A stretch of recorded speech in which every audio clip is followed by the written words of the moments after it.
All right. Thank you so much for joining us. Our next presentation is from Lakeisha Grant, and she is with the Entrepreneur Center. So Lakeisha, when you're ready, take it away. Thank you, and good afternoon, everybody. So we are going to talk today about customer discovery, the thing that kind of no one really wants to do, but it's one of the most important things for us to do. First, just to give you a little bit of background, I am with the Entrepreneur Center in Dayton, Ohio, and we are just a modern, I'm not going to read all this, don't fret. We are a modern economic development organization that powers progress and prosperity through entrepreneurship. Our mission is to power progress and prosperity in the Dayton region specifically through fostering entrepreneurship and innovation via our diverse staff, professional services, and program offerings. Now, into the real meat and potatoes of it all. And you can put this in the chat if you want, but I ask, what is the biggest startup mistake? What do you think the biggest startup mistake is?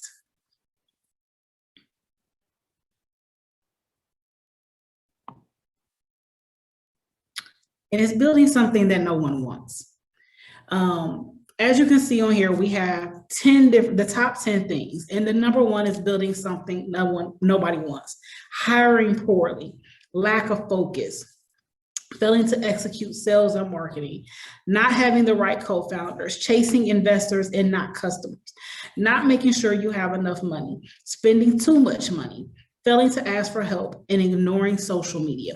But the number one is building something that nobody actually wants. Your customer discovery is rooted in understanding what your customer's problem is. It is said that the best businesses are built based on the solving of a problem. And if you don't understand your customer's problem, there's no way for you to build something that can solve that problem. The second thing is understanding your value to your customer. Now, this video I want to show really quickly actually articulates another point that we struggle with in the customer discovery piece. Hey, I've got a great idea for a business. That's exciting. Tell me about it. I've developed a chemical isomer that links to volatile organic compounds causing carbon bonds to rupture and wraps them in a nanotube coating. Huh. That's a little confusing. Can you dumb it down for me? Sure. What I do is I take a proprietary isomer that I developed with a picric acid wash that hollows out the carbon bonds and replaces them with a nanotube wrapping. Okay, so I guess it's pretty technical. Oh yeah. I've been working on this isomer for 9 years. So what's the business idea? To sell it. To who? Everybody will want one. What for? So they can wrap their volatile organic compounds in carbon nanotubes. I think you might need a target customer. I don't think I need to wrap my compounds in your nanotube. Well, maybe not you. So, for people who buy it, what's the value you are providing them? I've developed a chemical isomer that links to volatile organic compounds causing carbon bonds to rupture and wraps them in a nanotube coating. You've said that already. This is getting annoying. Why should anyone care about your isomer? I spent 9 years on this. I know that. Okay, pretend I'm an investor.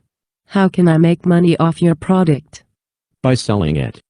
You're a smart guy, but try not to think like a scientist. Think like a business person. Okay. Value chain. Term sheet. I have to go now and answer that. That's not your phone. I know. Okay, so as you can see, outside of not understanding the problem, if you don't know how to actually express what you're doing in a way that someone can understand, that's also a very, very distinct problem in the marketing to your customer and the explaining to your customer. So going back to those original two statements, you have to understand your customer's problem. In that video, he never even identified, well, he didn't do a very good job of identifying what the product was, but he definitely wasn't able to address the customer's problem. In addition to not being able to, for him not being able to address the customer's problem, he also wasn't able to explain what the value of the actual product was. He kept explaining what the product did and honestly how the product was put together. But it was very, very little in there about how am I, as your customer, going to use this product or this service. And that is a lot of times where the products fail in the customer or the business to customer system.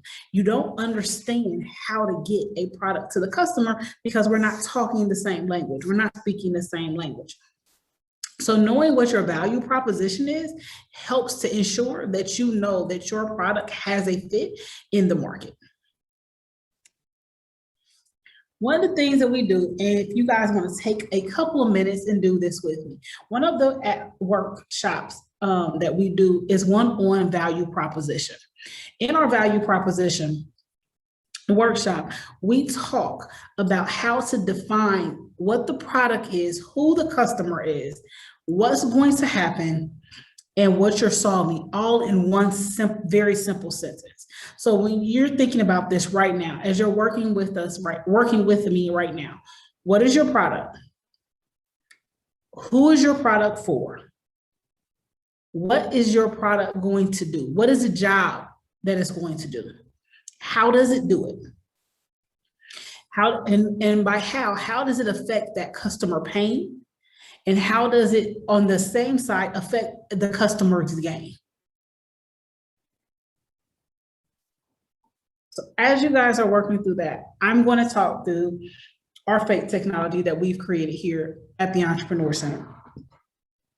Our fur activated smart dog collar helps millennial Fido fanatics who want to deepen their relationship with their job by translating misunderstood barks and enabling two-way communication. So as you see here, that was a very short sentence, but it definitely gets across who we're talking to, why the value proposition, why we are doing this, what pain we are solving, and what we hope to gain. The product, fur activated smart dog collar. Customer segment, millennial Fido fanatics. Customer pain, misunderstood barks. Customer gain, the ability to properly communicate with their dog. And so the value proposition, deepening the relationship between a person and their dog, or the millennial Fido fanatic and their dog.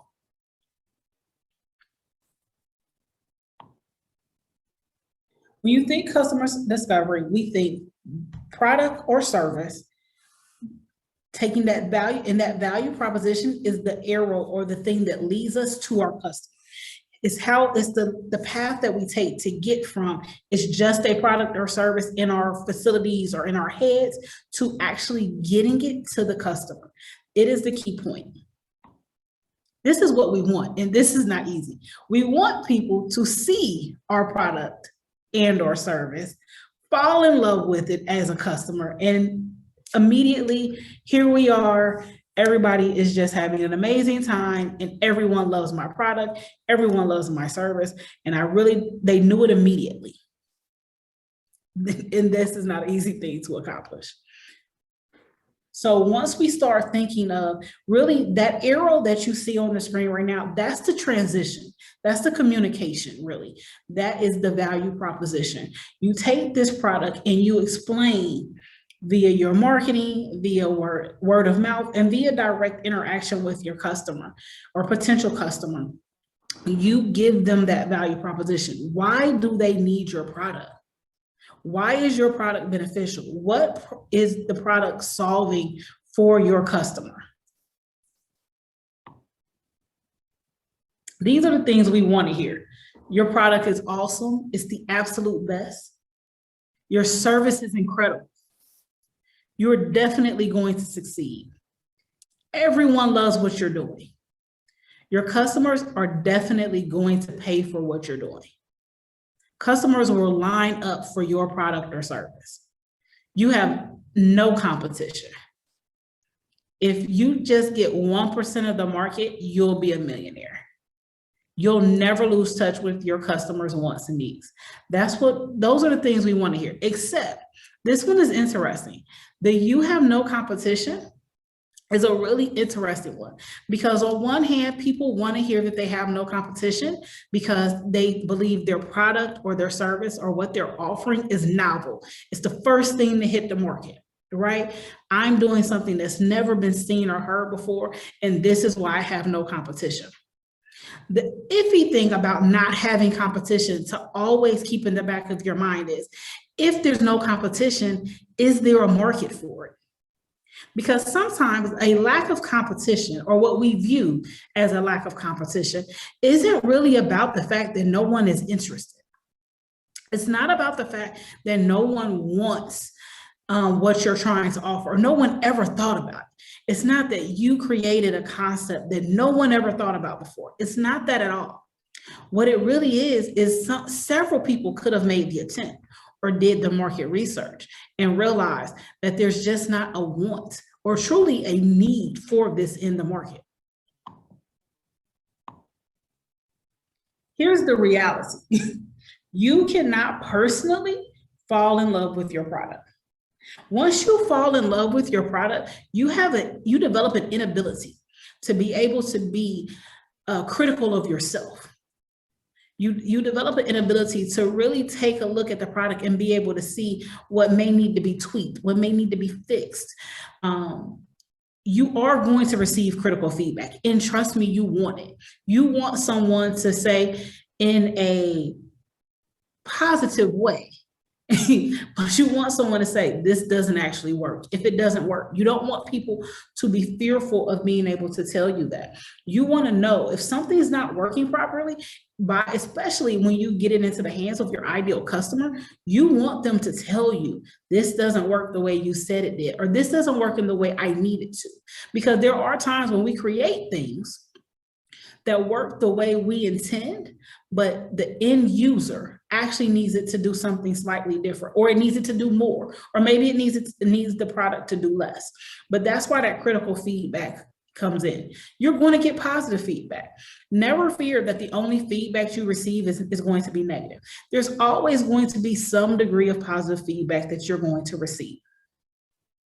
The market will dictate your success. Your customers will decide what they are willing to pay, if they want to pay, and if they like what you're offering. We put price points on things as business owners. We put the price point on there, but this customer discovery piece is how we understand if people will pay for it at all, and it'll definitely help us understand what a person is willing to give us. So in different businesses, in different fields, we experience things such as an industry standard, in which you can look across the board and you can see that there is a baseline for what everyone seems to pay for this product. I know we're talking about medical things today, but I'm going to go to t-shirts, because most of us, even if we don't like t-shirts, we worn them or we've seen them in the store. And you can look across the board and see what pretty much the average price for a t-shirt is across the board. And then you see the people who fall under that. And we look at those things as either value-based companies, or maybe we look at it as the quality not being that great. And then we see the products and the shirts that fall significantly higher in cost.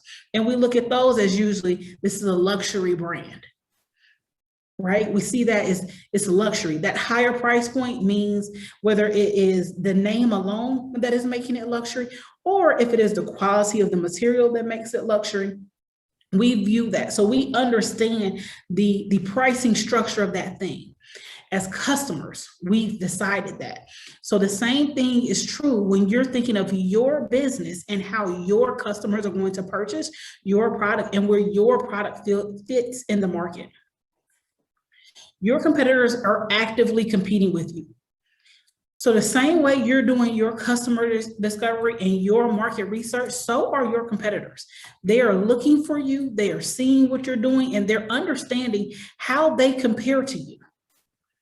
And that may or may not change what they do. They may look at you and say, I'm in a separate lane. I'm in a slightly different lane, but I don't need to make adjustments. Or they may begin to make adjustments that you see. But definitely know and understand, they are actively competing with you the same way in which you are competing with them. Finding a product market fit is hard. And it is, because a lot of times we want to say that we're coming in and we're disrupting a market. And the real honest conversation we have to have is, are we actually disrupting the market, or are we becoming a player in the market? And neither option is bad. Both have their place. And even understanding, if you're entering as an option in an existing market, where do you fall within that market? Is it a market that everyone kind of fits in the same place and people are choosing strictly the brand or whatever they like, but everything is for the most part pretty simple? Or are there levels? Is there an entry level? Are you the entry point of this particular product or service? Are you the exit of this service? If we talk about starting a business, are you on the educational side of starting a business? Are you the person, are you the organization that someone talks to in the very beginning when they have questions and they're not there yet? They haven't started. I know that I want to start a business, but you know what? I'm not sure exactly what, or I've got all these ideas and I need help. Are you at that point? Or are you the person who talks to existing business, who they have a track record, but they need to understand how to become sustainable? They need to understand how to grow. They understand what their business is, but they need help getting to their next level. Or are you on the complete opposite end of, I've been in my business, I've done this business for 50 years. I am ready to retire. I'm ready to personally phase out. What are my options? And helping someone understand that. So where do you fit, and where does your product fit in that market? It's understanding that trajectory for your product.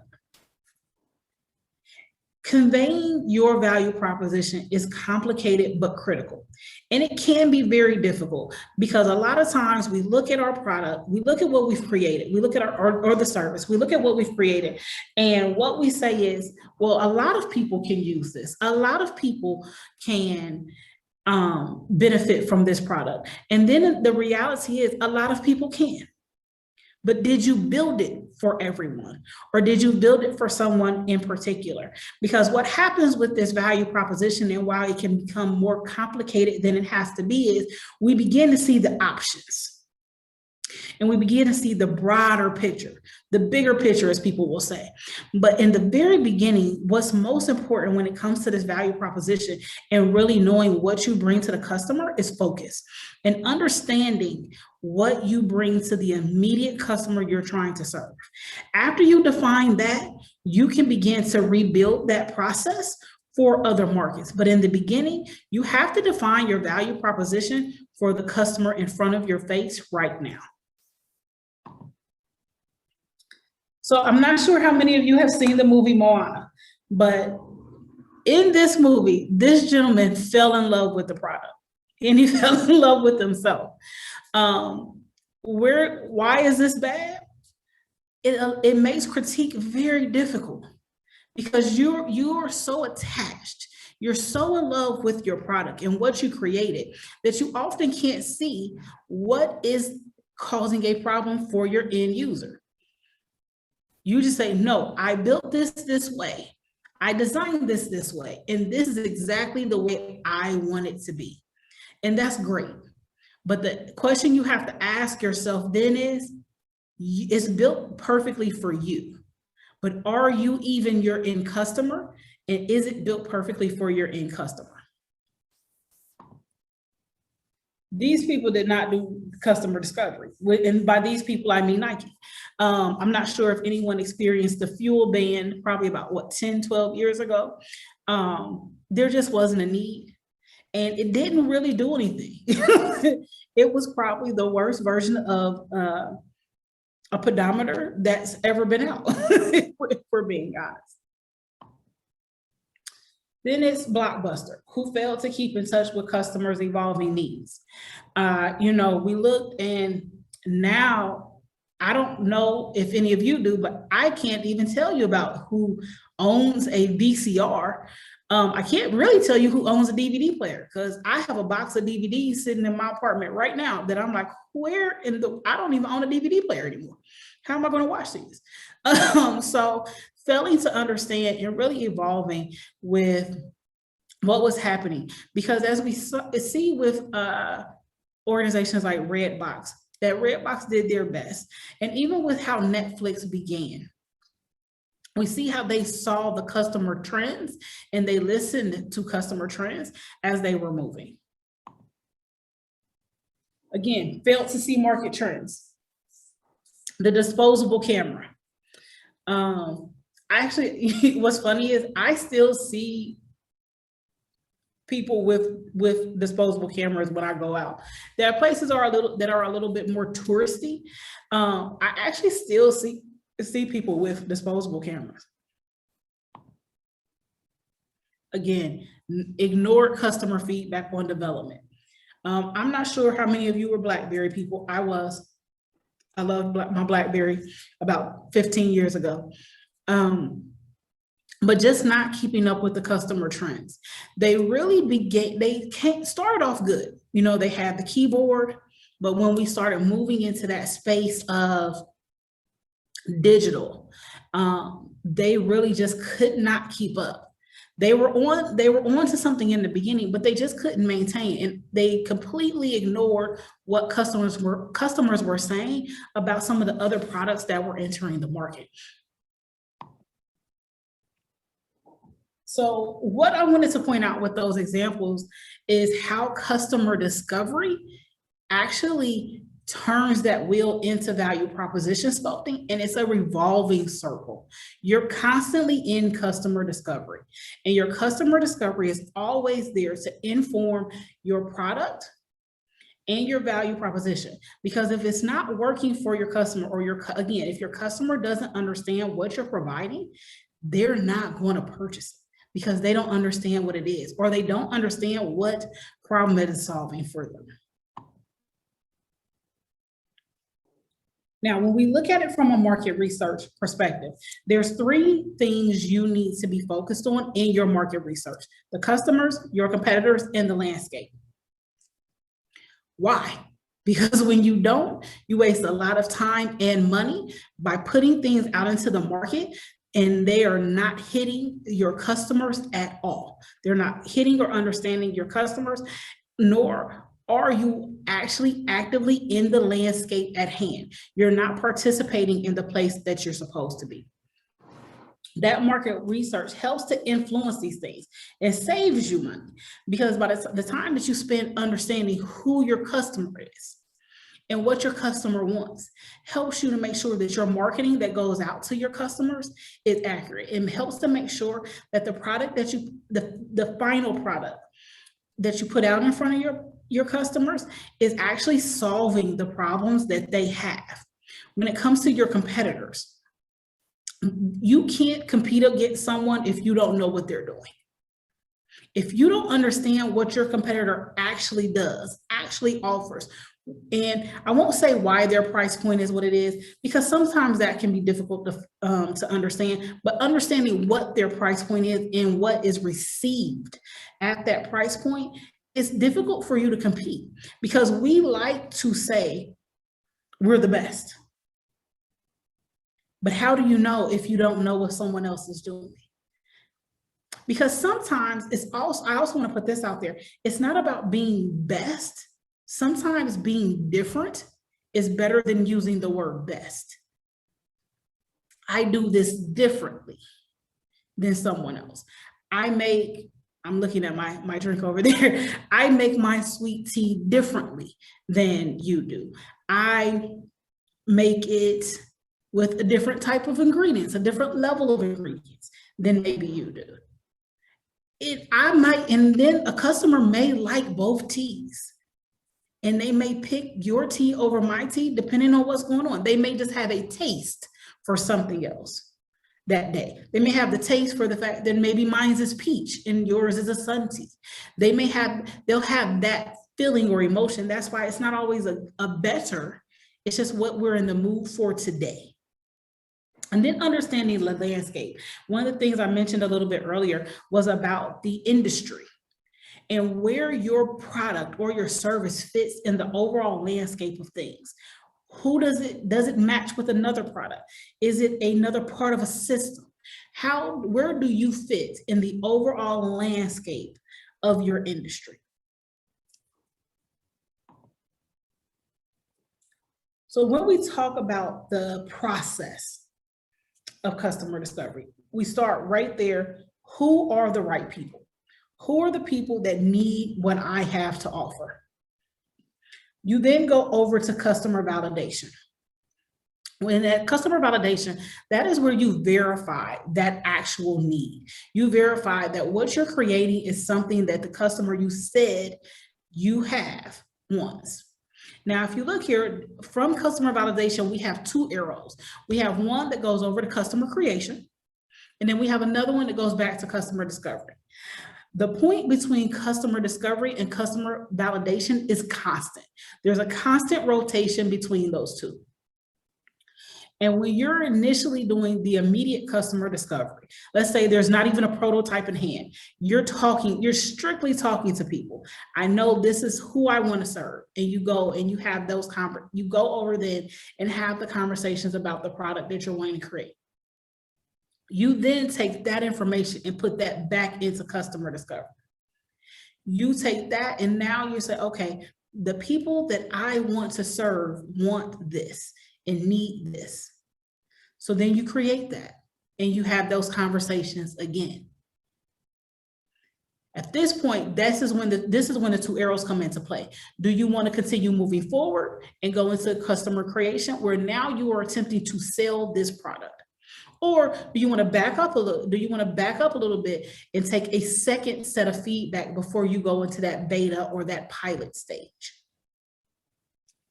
And you keep rotating this. Once you go into customer creation where you are offering your product or your service, this is when people can actually begin purchasing the product. Once people actually begin purchasing the product, they're now in that chain of yours. They're now becoming a part of your business. And now it's time for you to begin company building.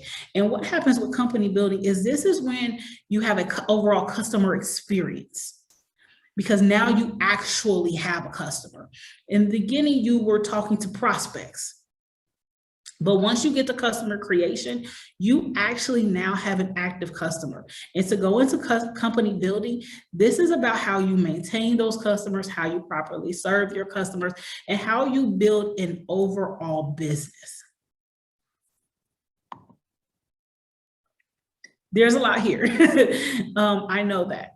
But this is just a snapshot of kind of where we start from a technology. You have a technology platform. And you can see the arrows pointing in these different areas. So when you take the platform overall, you start here. You see immediate. These first few arrows are feedback. And the feedback gets you into each of these smaller boxes for the component level product. Because think of technology platform X as being the customer discovery. And inside of this, that feedback, that first feedback arrow that you see is also the customer conversations. It's the validation. So once you come out of that validation, then we go into component levels 1, 2, and 3. Once we've got there, we're still in that same cycle. But once we've come here, there's some validation that happened. We're now into customer creation. Once you go into customer creation, you come out of customer creation and into the system. And once you begin to develop systems, you're now in a company state. Your business is going into a company state where you are feeding multiple things out of it. So this imagery that I wanted to show is really it's kind of a 30,000 foot view of where you go after you come out of that immediate customer discovery that we just looked at.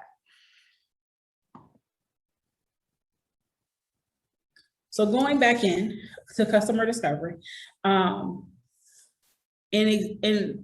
excuse me. explaining a couple things a little bit deeper. And we've talked about this already, understanding what is the scope of the need, what's the problem, how does the problem actually manifest itself? So how do you experience the problem as the end user? How does the problem affect you? How do you come in contact with the problem? What value must you add to actually hack a customer's routine? What do I have to do as the creator of this product to make you want to insert my product into your routine? And then from you coming to customer validation, what do the user stories look like with the new routine using your solution? What are the priority features? So I've given it to you, here's the beta. I now have to take what you tell me about how it affected your routine. Did it make your routine better? Did it make it work? Does it fit? I have to take that information and take that right back up into customer discovery. And then if we look over into the right, we see how this cycle is constant you go from idea, prototype, data, idea, prototype, data. It's constant. And this never stops in your business. At a certain point, once you get to the point of the prototyping, you may decide to make adjustments less in the forward-facing world to the end user. But that's where you do the work on the R&D side. You're constantly evolving and testing and seeing what's going on and constantly listening to the customers, constantly taking the feedback. At some point, the customer feedback is not as much about validation, but now it's the testimonials. It's the reviews that you receive on your website. It's the Google reviews. The data becomes that. And that's why it's a never-ending cycle.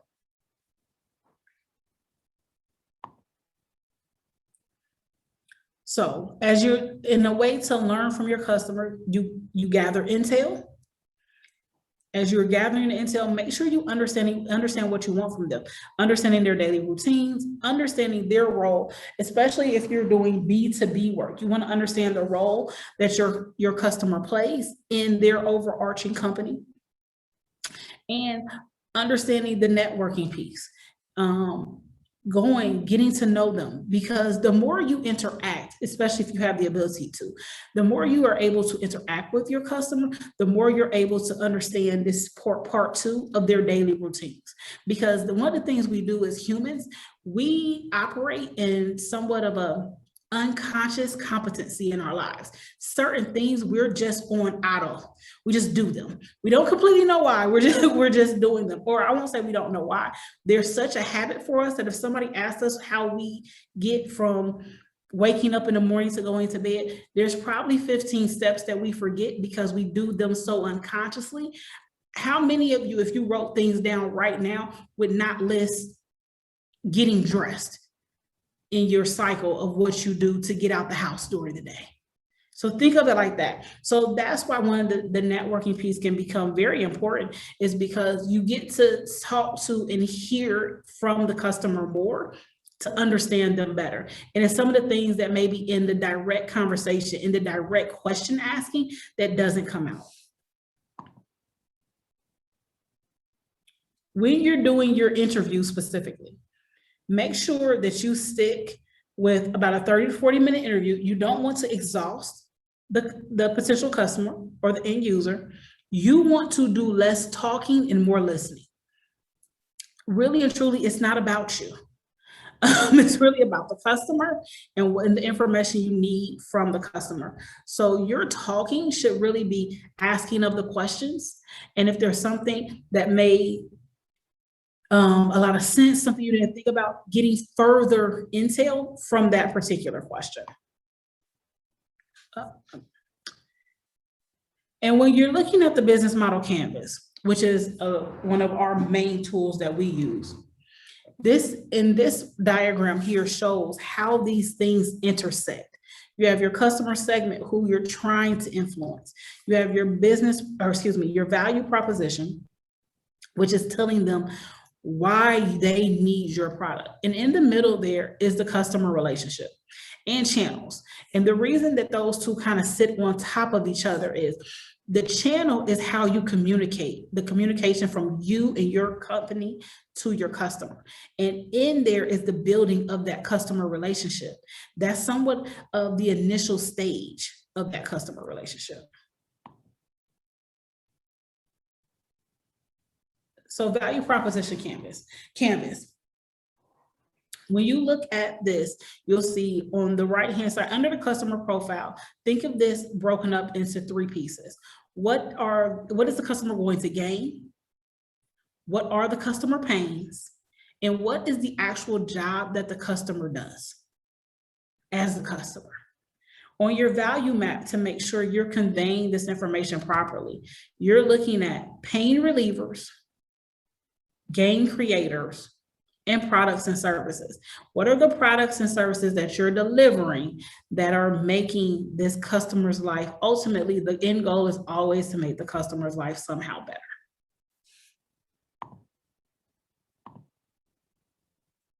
So to recap, as we wrap up, I want to make sure we have some time for questions. Excuse me. This highlighted in yellow are the most important parts of the customer discovery cycle. Actual customer discovery in terms of understanding who it is that you are trying to reach. Who is your customer? Defining your customer, and then validating what your thoughts were and turning your thoughts into realities for the customer.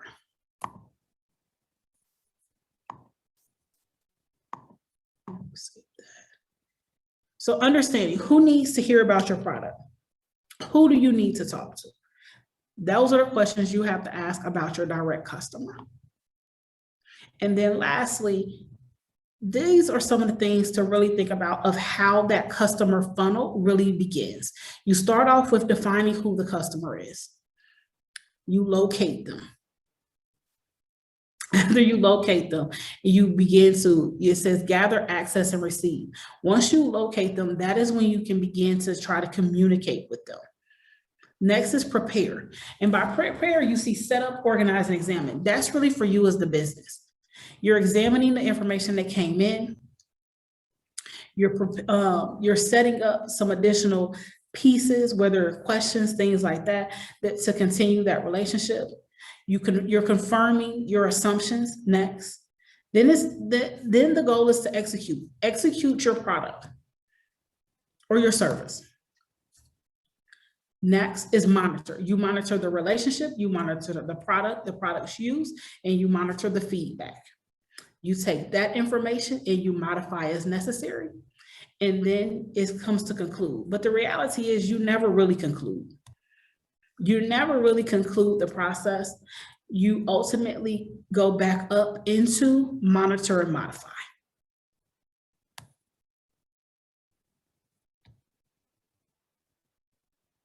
And then this is just something I'll put up here in terms of an exercise that I would challenge you all to do after today's session. And that is, if you have not already, define who your customer is.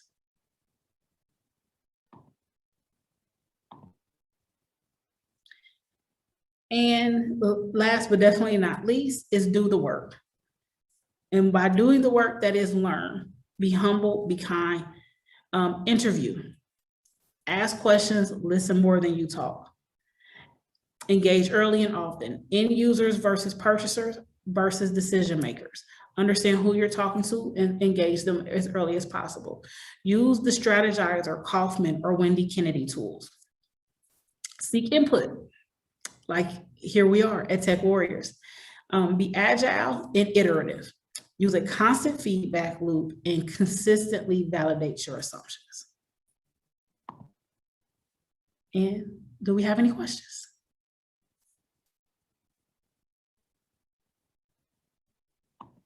Okay, there's a few in the Q&A here. Lakeisha, let me go ahead and pull this up for you. The first question we have is, what is your best advice or recommendation for engaging the customer right market that would want my product? Oh, that's deep. We're starting out heavy. So I think there's a couple ways to do that. One of the number one things I say is, if you have an idea of who that person is, you know, one of my best and my best and worst friend, I should say, is probably LinkedIn, is begin gaining that access and reaching out directly and being very transparent about what it is that you're looking for and asking for. One, some people are flat out going to tell you, no, I'm not interested. I'm not interested. That's not something I'm able to do for you. The flip side of that is you may have someone who says, okay, no problem. And they walk you right through it. Now, in terms of if you have the actual opportunity to speak with them, I think one of the best and most important things to do in that case is going prepared with questions that not only you need answers to personally, but going into it with questions that will actually validate what you're doing. Sometimes we go with really high level questions that we come back and we've got tons of intel, but as we start putting it together, we realize we didn't actually learn anything. So those are kind of my two pieces. One, go in quickly, well, not necessarily quickly, but go in directly and be concise. One of the things that I have heard the most is when you're wanting to reach out to someone and you feel like you found that person, don't start with, hi, how are you? Go in and say, hi, my name is, and I need, and I'm looking to do this with you. Because ultimately you don't want to waste the time of the person. Assuming we're talking to somebody that's a pretty high level person, you don't want to waste their time. You want to go in and you want them to immediately know and understand that you respect their time. Great, thank you so much. We have a next question here. Is any insight or advice for navigating the overall landscape when one has a problem which needs a solution versus a solution that needs a problem? Okay. So how to navigate the landscape differently between having a known problem and that needs a solution versus a solution that needs a problem. So Correct. Immediately, my first thought is, if you have a solution that needs a problem, my first question is it a solution? If it doesn't already have a problem.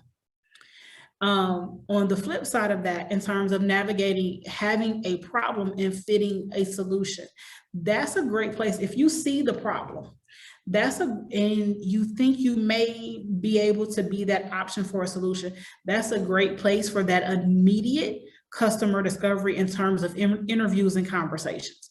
And also understand, I think interview can sometimes sound very formal. It's more so about you beginning to have conversations with people who need what you're creating or have created or want to create. And there it is getting, again, very detailed to say, what is the problem with the current things on the market? Or what is the problem with, if you know it's something specific, what is the problem with the straw? Why do straws not make sense anymore? Or why do you feel like straws do not fit what you're doing? Why is this not a proper solution to your problem? Again, being very direct and getting the information that you need. Now, if you also have a solution in mind or you've been working on one, you also take bits and pieces of what you believe to be your solution and you insert that into the question without saying, I have a solution for you. You don't start there. You start with, okay, how would you feel if the straw was biodegradable? How would you feel if the straw self-destructed after 20 minutes? You begin to be very direct and very specific. Now, going back over to the solution that needs a problem. If it's something that has already been created, I think the real question there is to begin to understand what value does it bring to someone? Because at the end of the day, we all have on shirts today, right?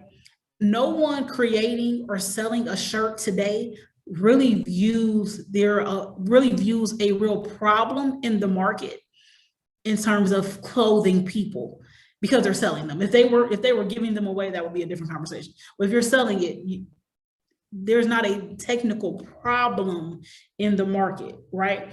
It is, you're going more to convenience. personality, things like that. But problem begins to be a very sticky situation with some of the more common products. So also thinking of that in that sense, remove problem immediately from your thought as you look at, I have a solution, and say, what is the value that this brings? So now you get deep into that value proposition point to say, this is what I have, and this is the value that I bring. Once you can identify the value that you're bringing, whatever problem you are solving will begin to make itself visible.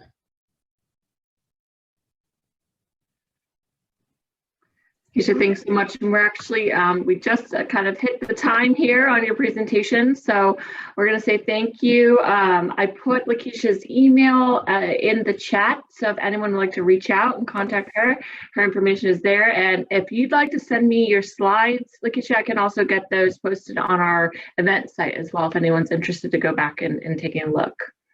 Will do. Thank you. Absolutely. Well, thank you so much. We appreciate your time.